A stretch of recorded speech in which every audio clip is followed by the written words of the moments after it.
ഇതിൻ്റെ ഇടയ്ക്ക് ഒരു ആക്സിഡൻറ്റും കൂടെ സംഭവിച്ചിട്ടുണ്ട്. അപ്പം ഈ ബൈക്കുമായിട്ടൊന്ന് ചെറുതായിട്ടൊന്ന് എത്തിയതാണ്. ഹായ് ഫ്രണ്ട്സ്, നമ്മൾ രാവിലെ തന്നെ നമ്മുടെ വണ്ടിക്ക് ചെറിയൊരു കംപ്ലൈൻറ്റ് എന്ന് വെച്ചാൽ ഇതിൻ്റെ ബാക്ക് വീലിൻ്റെ അവിടെ നിന്ന് വണ്ടി എടുക്കുമ്പോഴത്തേക്ക് ഒരു ഒച്ച കേൾക്കാം.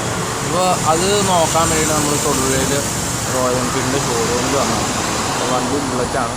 അപ്പോൾ അതിൻ്റെ ഷോറൂമിൽ വന്ന് കഴിഞ്ഞാൽ ചെക്ക് ചെയ്തപ്പോഴത്തേക്കും അവർ ജസ്റ്റ് ഒന്ന് നോക്കി കഴിഞ്ഞപ്പോഴത്തേക്കും മനസ്സിലായത് അതിൻ്റെ റിമ്മിൽ അതായത് റിമ്മിൽ കമ്പി ലൂസാണെന്നാണ് പറയുന്നത്. അപ്പോൾ അതൊന്ന് ടൈറ്റ് ആക്കണം.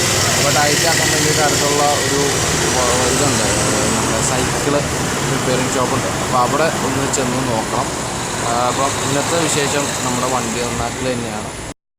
ഇതിവർ ഷോറൂമിൽ ചോദിച്ചപ്പോൾ അവിടെ ചെയ്യില്ല എന്ന് പറഞ്ഞു. ഇത് സൈക്കിൾ കടയിലാണോ കൂടുതലും ചെയ്യണത്? അവർ ചെയ്യൂല. ഏനെ ഇല്ല. ഇത് അപ്പോൾ ആരൊക്കെയാണ് ഇത് ചെയ്യാറ്? മെയിനായിട്ട് സൈക്കിൾ പണി ആൾക്കാർ മാത്രമേ ഉള്ളൂ. ഏനെ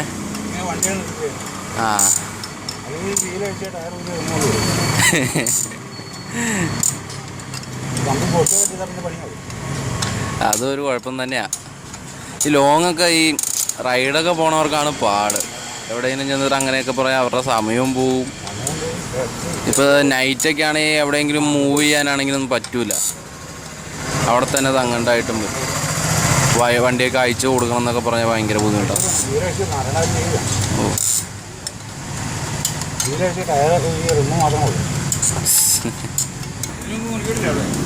പുതിയ വണ്ടിയാ, 2 മാസമേ ഉള്ളൂ എടുത്തിട്ട്. ഇത് ലൂസായി കിടന്ന് വണ്ടി ഓടിച്ചാൽ എന്നാ കുഴപ്പം? ഏനെ നല്ല വിഷയമുണ്ടല്ലേ?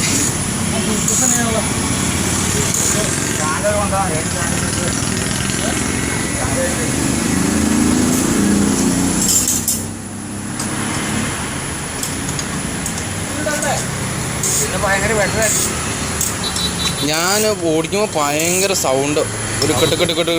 പക്ഷെ ഹെൽമെറ്റ് വെച്ചുകൊണ്ട് കേട്ടില്ല. ഹെൽമെറ്റ് ഇല്ലാണ്ട് കഴിഞ്ഞ ദിവസം വീടിൻ്റെ അതിലൊക്കെ ഓടിച്ചപ്പോഴാണ് ശരിക്കും അറിയണം. ഹെൽമെറ്റ് വെച്ച് കഴിഞ്ഞാൽ കേൾക്കാനും പറ്റൂല അതിൻ്റെ സൗണ്ട്.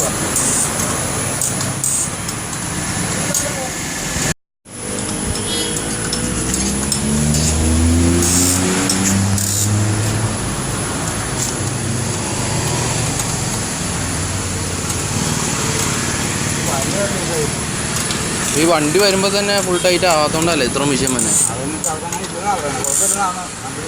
കമ്പനി ഉമ്മ പറയും, നമുക്കല്ലേ പണി കിട്ടണേ.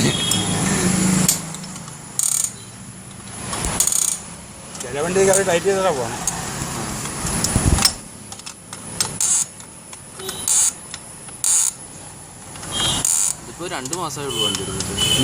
കൈ കൊണ്ട് മുറുക്കാൻ പറ്റുന്ന ദിവസം, കൈ കൊണ്ട് ഇങ്ങനെ മുറുക്കാൻ പറ്റുന്ന ദിവസം കാറ്റിലേക്ക് മുറുക്കാം. അത്രയും ദിവസം ഈ ഓടണ വഴിയുടെ ഒക്കെ ഒരു മാറ്റം വരും. നമ്മുടെ മൊത്തം ഓഫ് റോഡാ. അപ്പോൾ പിന്നെ പെട്ടെന്ന് ദിവസം പറയാൻ ഇടയ്ക്കിടയ്ക്ക് ചെക്ക് ചെയ്യണം. അല്ല ഒരു 10,000 കിലോമീറ്റർ ഓടി കഴിയുമ്പോൾ 1000 കിലോമീറ്ററിലൊക്കെ ചെക്ക് ചെയ്യണം. ബാക്കേ പെട്ടെന്ന് ദിവസമാവുള്ളൂ. ബായ്ക്കോ? ഫ്രണ്ടിനെ ഒന്ന് ടൈറ്റ് ചെയ്താൽ പിന്നെ ടൈറ്റ് ചെയ്യേണ്ട വരികയില്ല.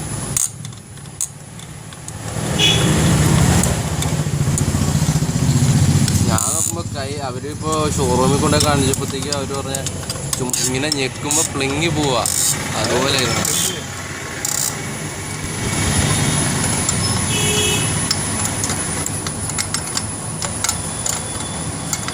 ഇത് ചെയ്യണ എത്ര രൂപയുടെ? ഇത് കോട്ടൊക്കെ ഉണ്ടെങ്കിൽ 70, 100 പല രീതിയിൽ. ഓട്ടോ ഒക്കെ ഉണ്ടെങ്കിൽ കോട്ട കൊണ്ട് പൈസ കൂടും. കോട്ട ഉണ്ടെങ്കിൽ പൈസ കൂടും. കോട്ട ഉണ്ടെങ്കിൽ റിമ്മിന് കോട്ട അല്ലെങ്കിൽ 70 രൂപ. എൻ്റെ കാലിന് തന്നെ വരിക പോളിയോ.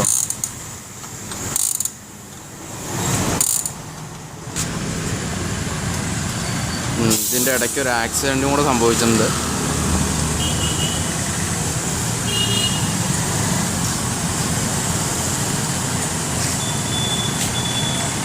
അപ്പം ഈ ബൈക്കുമായിട്ടൊന്ന് ചെറുതായിട്ടൊന്ന് എത്തിയതാണ്.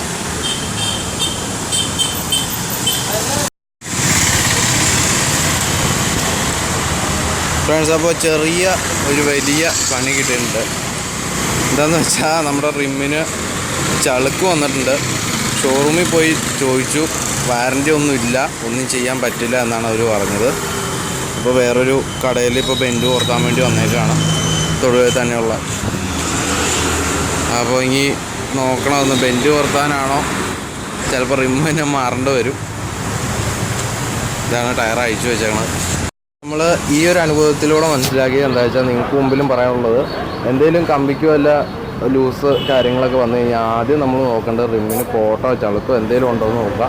അതിന് ശേഷം ചെയ്താൽ മതി. കാരണം എന്താണെന്ന് വെച്ചാൽ, റിമ്മ് മാറേണ്ടതായിട്ട് വന്ന സാഹചര്യം ഉണ്ടെങ്കിൽ നമ്മൾ അതിന് മുമ്പ് കൊടുത്ത പൈസ, ഇപ്പം ഞാനിതിന് ഇപ്പം കമ്പി ലൂസ് മാറ്റുന്നതിന് വേണ്ടിയിട്ട്, ടൈറ്റ് ആക്കുന്നതിന് വേണ്ടിയിട്ട് 70 രൂപ കൊടുത്തു. അപ്പോൾ ആ പൈസ നമുക്ക് പോയി. അതിന് 1 ലിറ്റർ പെട്രോളെങ്കിലും അടിക്കാമായിരുന്നു. അപ്പോൾ അതുകൊണ്ട് നിങ്ങൾ ആദ്യം ബെൻഡോ ചളുക്കോ ഉണ്ടോ എന്ന് നോക്കിയതിന് ശേഷം മാത്രം ടൈറ്റ് ചെയ്താൽ മതി.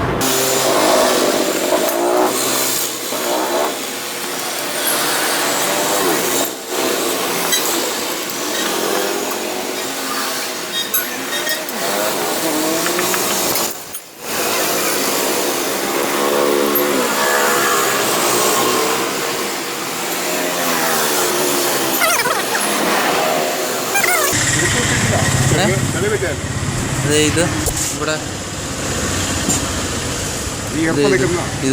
ഉള്ളിൽ ഈർപ്പം നിൽക്കുന്ന വെള്ളം കമ്പിക്കടയുടെ വെള്ളം. അതിപ്പോൾ ഇങ്ങനെ ആയി കഴിഞ്ഞാൽ ശരിക്കും തുരുമ്പ് കയറൂലേ? അതെങ്ങനെയാലും വെള്ളം ഇറങ്ങും. അല്ല, അത് കാലക്രമേണ ഈ മഴയൊക്കെ ആകുമ്പോൾ ഈ കമ്പിയുടെ അര വഴി വെള്ളം ഇറങ്ങില്ലേ അവിടെ. അല്ലേ?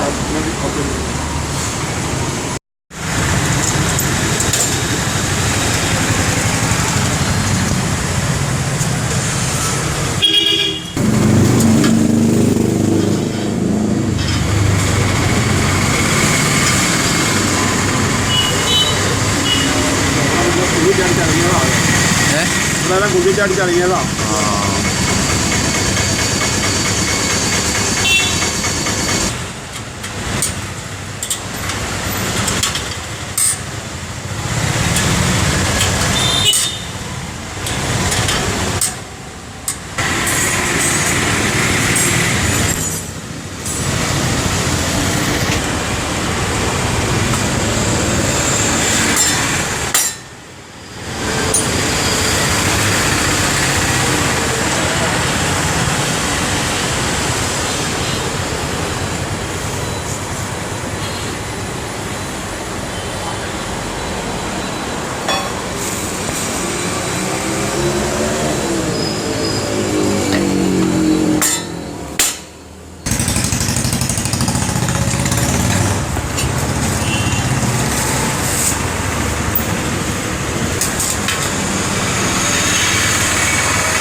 ഇപ്പോൾ ഫ്രണ്ട്സ്, നമ്മുടെ വണ്ടി ശരിയാക്കി എന്ന് തന്നെ പറയാം. ഇപ്പോൾ ചളുക്കും കാര്യങ്ങളൊക്കെ നിർത്തിയിട്ടുണ്ട്.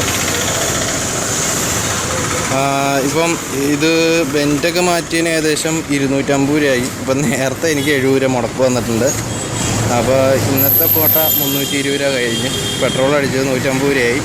അപ്പോൾ ഏകദേശം 370, 470 രൂപ, 500 രൂപയോളം ടൗണിലേക്ക് ഇറങ്ങുമ്പോൾ തന്നെ നമുക്ക് ചിലവായിട്ടുണ്ട്. ഏതായാലും നല്ല ദിവസമാണ്. അപ്പോൾ ഇനി പോവാം. അപ്പോൾ ഫ്രണ്ട്സ്, ഇതായിരുന്നു നമ്മുടെ ഇന്നത്തെ വിശേഷം. എൻ്റെ ബൈക്ക് റിപ്പയറിങ്ങിൻ്റെ ഒരു വീഡിയോ ആണ് നിങ്ങൾ കണ്ടത്. ഒരു ഫസ്റ്റ് വ്ളോഗാണ് നമ്മുടെ ചാനലിലെ ഫസ്റ്റ് വീഡിയോ ആണ് അപ്പോൾ നിങ്ങളിപ്പോൾ കണ്ടത്. അപ്പോൾ നിങ്ങൾക്ക് ഈ വീഡിയോ ഇഷ്ടമായിട്ടുണ്ടെങ്കിൽ ഇനി ഇതുപോലെയുള്ള വിശേഷങ്ങൾ നിങ്ങൾക്ക് മുമ്പിൽ പങ്കുവയ്ക്കണം എന്നുണ്ടെങ്കിൽ, അത് നിങ്ങൾക്ക് ലഭിക്കണം എന്നുണ്ടെങ്കിൽ നിങ്ങളൊന്ന് സബ്സ്ക്രൈബ് ചെയ്ത് അടുത്തുള്ള ബെല്ലേക്കൺ അമർത്തി ഒന്ന് നോട്ടിഫിക്കേഷൻ ഇനേബിൾ ആക്കുക. അപ്പോൾ മാക്സിമം സപ്പോർട്ട് നിങ്ങളുടെ അടുത്ത് നിന്ന് ഞാൻ പ്രതീക്ഷിക്കുകയാണ്. കാരണം നമ്മുടെ പുതിയ ചാനലാണ്, ഇനിയും സബ്സ്ക്രൈബേഴ്സ് സൈൻ ചെയ്യണം. നമുക്ക് മോണിറ്റൈസേഷനൊക്കെ ലഭിക്കാൻ വേണ്ടിയിട്ട് 1000 സബ്സ്ക്രൈബേഴ്സ് വേണം, 4000 വാച്ചിങ് അവേഴ്സ് വേണം. എല്ലാം നിങ്ങളുടെ സപ്പോർട്ട് കൊണ്ടേ നമുക്ക് സാധിക്കുകയുള്ളൂ. അപ്പോൾ നിങ്ങളൊന്ന് സപ്പോർട്ട് ചെയ്യുക. നിങ്ങൾക്ക് എൻ്റെ വീഡിയോസ് ഷെയർ ചെയ്യാൻ പറ്റുമെങ്കിൽ ഷെയർ ചെയ്യുക, ലൈക്ക് ചെയ്യുക, നിങ്ങൾ എന്തെങ്കിലും ചെയ്തൊന്ന് സപ്പോർട്ട് ചെയ്യുക. Okay bye. നമുക്ക് മറ്റൊരു വീഡിയോയുമായി നിങ്ങൾക്ക് മുമ്പിൽ വരാം. Okay bye.